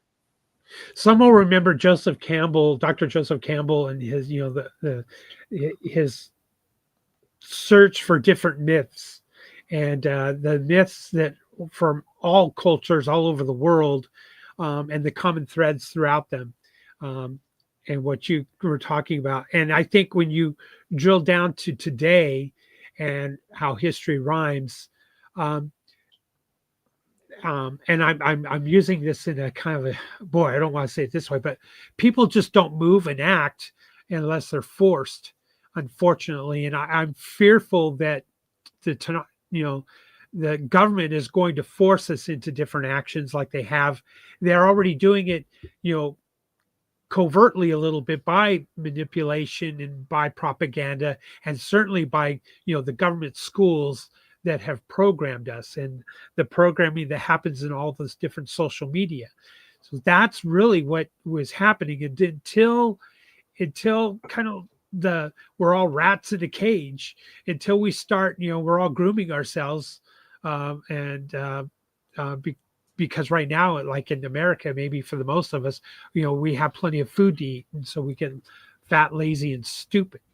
And that's where I think it goes. And until there's a ugliness that forces us to, hunt and gather, for the lack of a better analogy, we're going to just go the simple route, the means of least resistance, and go ahead and use fiat and succumb to the forces of government to say, well, okay, my property taxes went up again. Well, okay, I got to pay a little bit more in sales tax. Well, okay, I got to pay a little bit more in income tax. I get a little less money back from the government this year. Well, okay, I'm going to pay, Federal Reserve, I guess, is doing the right thing for us. Well, okay, my politician, I don't think he's that bad. I'll vote for him again. Well, okay. And it just goes on and on and on. And so I just think that until there's a real push of pain was going to change it, and change a lot. What one of these comments here says, the failed, the Milgram experiment, they'll do whatever's perceived authority tells them to do. 80% failed. That's so true. The other thing I want to put here is that, what was it? Seamless apps. That's part of the solution. But there's got to be a push to get people into that app. I used to be fuming mad when I would see PayPal was rising in prominence and getting to have such a foothold. And I'm screaming, going, damn it, that's what Bitcoin was supposed to be. Or damn it, that's where Bitcoin Cash should be obtaining that market, or Litecoin or Digibyte, or whatever was quick and cheap to operate and cheap to function and transact in. Damn it, why, but I knew the powers that be was blessing PayPal, and not the crypto. Well, I was talking about earlier about how people feel, think, and act, right? There's a framework for that, but let me just kind of tie it in with what you're talking about. People talk about praxeology, the study of human action. In psychology, is an equivalent. It's called the Enneagram personality. And when you have that kind of social pressure to put a particular product over, because somebody's going to benefit from behind the scenes, that's one thing. But if you can filter people out, and you can, like I was saying earlier, and you can find that person that can put over your particular, perspective and make it politically popular, that's a totally different game. Yeah. Well, gentlemen, if we just had probably an extra hour, I think the four of us would solve all of the world's problems. They just need to listen to us and then do what we tell them to do. Right. We need to force our change on them, damn it. I don't know. That's what's wrong with society is people just don't open their ears. They want to open their mouth, but God gave you 2 ears and 1 mouth. Sometimes it's time to shut the fuck up and listen. Oh, wise advice, my friend. Wise advice. Yeah. I don't know. What else is happening in the news? Gaza's for sale. Or is it going to become a military base and it's going to become tokenized? I think, honestly, I like the tokenization part. Because speaking of a cool tokenization, I think sports teams are trying to set that example. I read an article a week ago, local news for the Cincinnati Bengals. They're thinking about, in order to capture the liquid assets that they're missing from all the debt that both the county and Mike Brown's organization is in order to be able to do updates, because they're fighting over a contract right now. Oh, well, you breached this contract, and you breached that contract, and they're actually thinking about it. They might actually look into utilizing a asset company to liquidate and tokenize the Cincinnati Bengals. So what do you guys think of that? If that were to be the case, and should all sports teams or anything should probably start doing that? I applaud it. Way to go. Let's tokenize things and gets more people into that mindset of more of a community ownership, if you will, and involvement. DAOs, decentralized autonomous organizations. We're just at the infancy on that. I happen to think that way Social is run with a DAO, and the proposals and votes. It's amazing, and if that can start, if sports teams go down that route and other way, private organizations start using that and getting more input from the people, like right now, you go to Reddit or Facebook, Meta, whatever, X, you don't have a say in how the algorithm should be run. You don't have a vote. And DAOs allow that for the smallest vote to the larger vote, and there's different ways you could do it.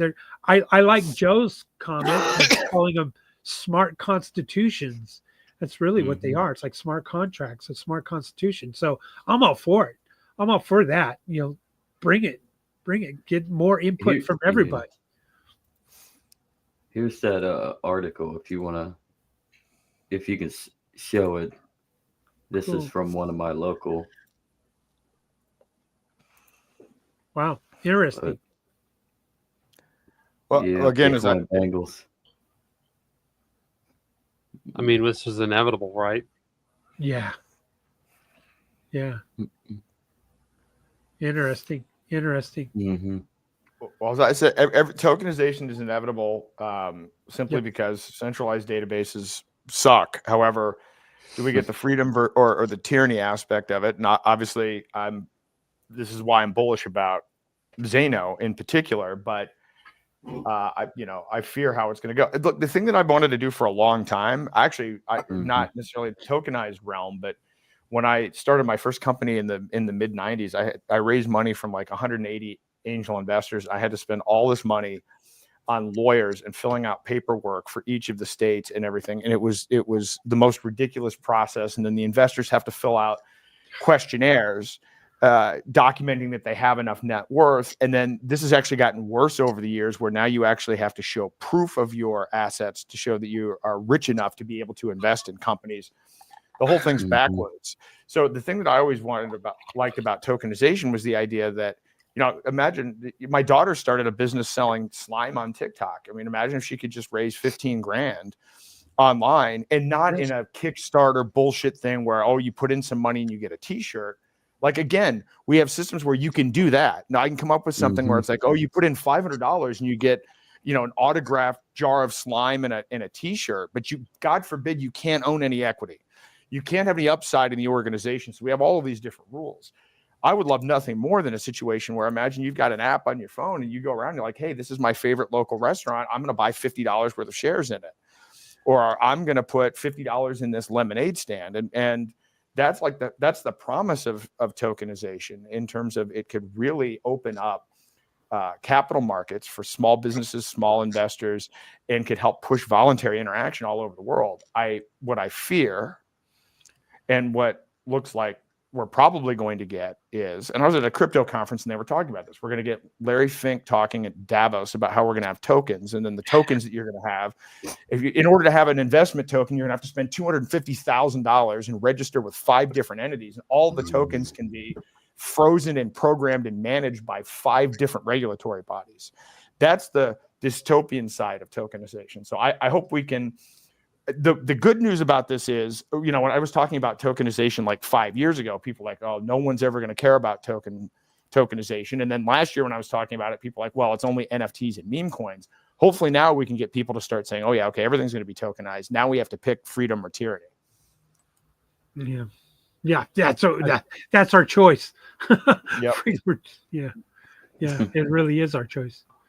It's not advice, but I know that people have brought in NFTs to like Monero.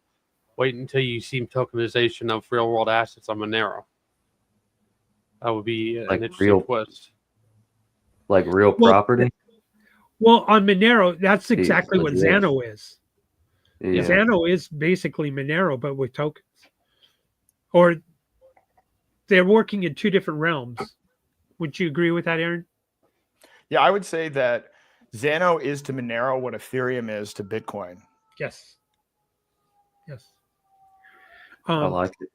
I love the idea of that's, again, separating yourself from the system.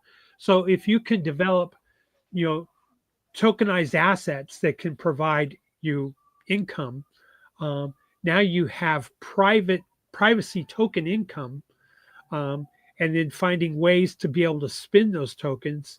Now you've really extricated yourself out of the system. And, with residual income, I think that's where we're going to go. I think that's where they're forcing people to go, is because we've lost so much trust in our government organizations.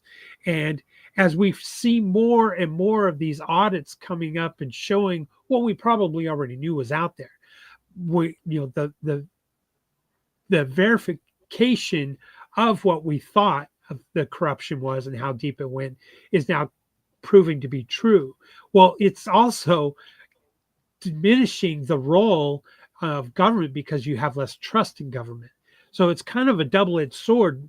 And I say, let's swing it. Let's poke and prod. Let's find out where this leads, because it's bringing more people to our side of things, saying we got to stop looking to government for solutions and just trust it more.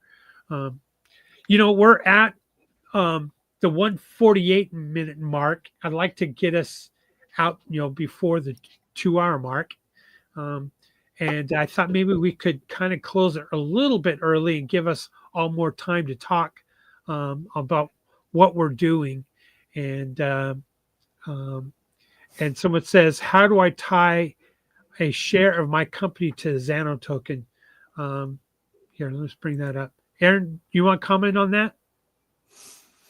Well, the truth is we need to create alternative complete systems outside of like the SEC. So related to this, we need to create our own like decentralized exchange for the trading of these shares. But I mean, in terms of how you do it technically, you just download a wallet and you'd say whatever your Sky Animates or whatever the name of your company is, you when you're in the wallet, you specify the number of tokens, total number of tokens that you want to have outstanding, and then the current amount. And then literally you click a button. It takes less than a minute. And now you have tokens that you can start distributing to other people through their wallets.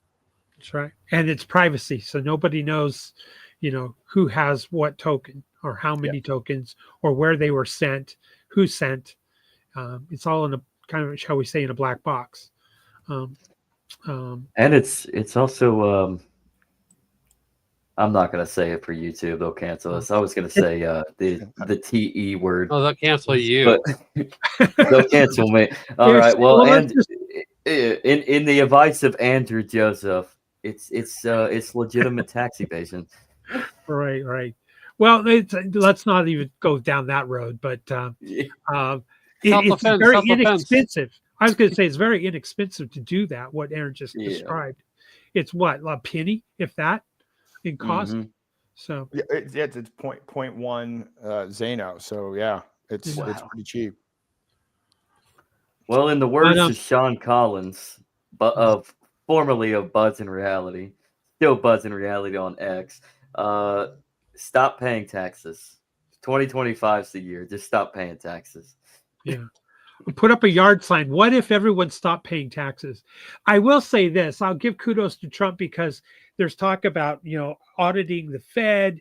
I like the memes that were going on, and Elon saying that would be dope if we had Ron Paul auditing the Fed. Unfortunately, I don't think he's capable of it, but he would certainly not just audit it; he would close it if he was in charge. But and people talking about, wow, what if the ability to end the IRS? Well, I like that conversation bubbling up through society. That's the right track, and we're asking the right questions that way, and the what ifs in that direction. I love that. So. But anyway, let's start going through our close here. Let's start with you, Andrew Joseph. What's new in your world, and what do you want to share? Well, I just want to pivot and respond to Aaron real quick from earlier. You need Monero and the other Zano. They're alternatives, right? And we need that space for them to bounce off of each other. That's actually good for their growth. So, good point. All right, Andrew, where can they follow you? Hit me up on X. I'm at AI Conan 90. I'm not very much on social media, but I always like talk to anybody who wants to hit me up. So cool. Follow him on Telegram. He'll talk Zach. more there. You're on Telegram more, Zach, than X? Andrew is. Oh, Andrew. Yeah. How about you, Zach? What's new in your world, and how can they follow you? Agorism is the way. That's the only way. And it works for everybody. Even before it was termed agorism has been, the world has been counter-economic, even through faith, whether it's Christianity, whether it's through markets, whether it's through politics. Agorism is the way. So get together, find alternatives, and agorism's the way. So you can catch me and Andrew on the Legacy Right Monday through Wednesday and Friday, 5 p.m. Eastern, YouTube, X, Twitch. It's called the Legacy Right. And I mean, we're going back to our 11 a.m. Time frame for the weekly Legacy this Friday, unless we have guests. Then that depends on when they're available. So, but you can just follow us anywhere and just check out the Legacy Ride.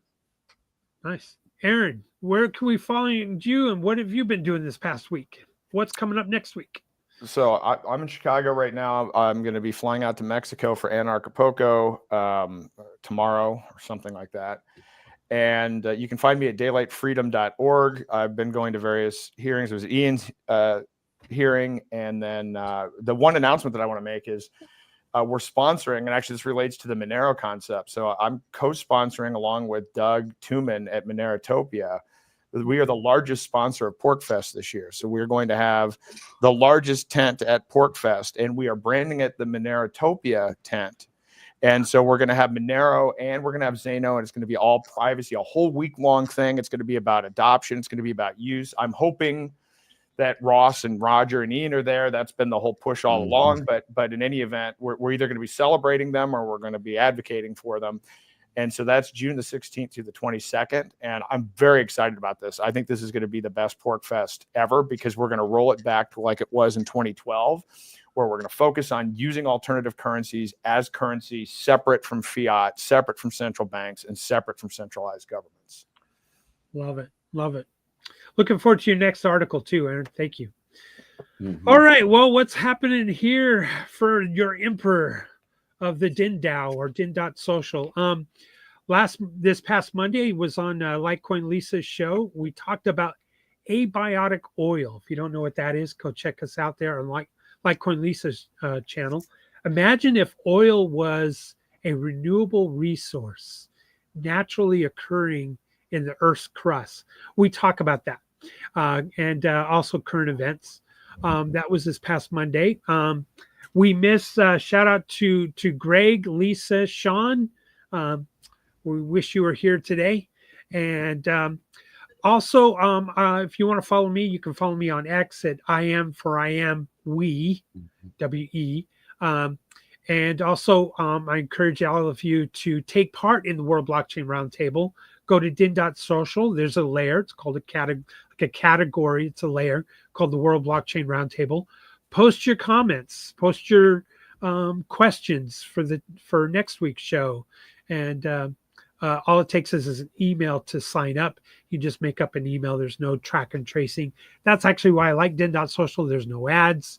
There's no algo. The algo is really like how community notes works on X. That's what din.social is all about.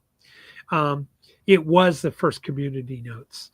And as we're trying to reboot that and bring people to an alternative social media that's kind of like Reddit, it's the Reddit killer, if you will. That's where you most find me. And let's see what else is happening in the world. I think John McAfee could probably tell us, or he's going to ask us certainly a question. Until next week, Thursday, appreciate all of you watching. And I'm about ready to lose my voice. Thanks, everybody, for the panelists, for your contributions today. Thanks again. See you. America's not the government, people. The America is you. It is the Grand fucking Canyon, the Rocky Mountains, the deserts of the Southwest, the Pacific fucking Ocean, the Atlantic fucking Ocean. It is the grandest continent. And what the fuck have you people done? You have turned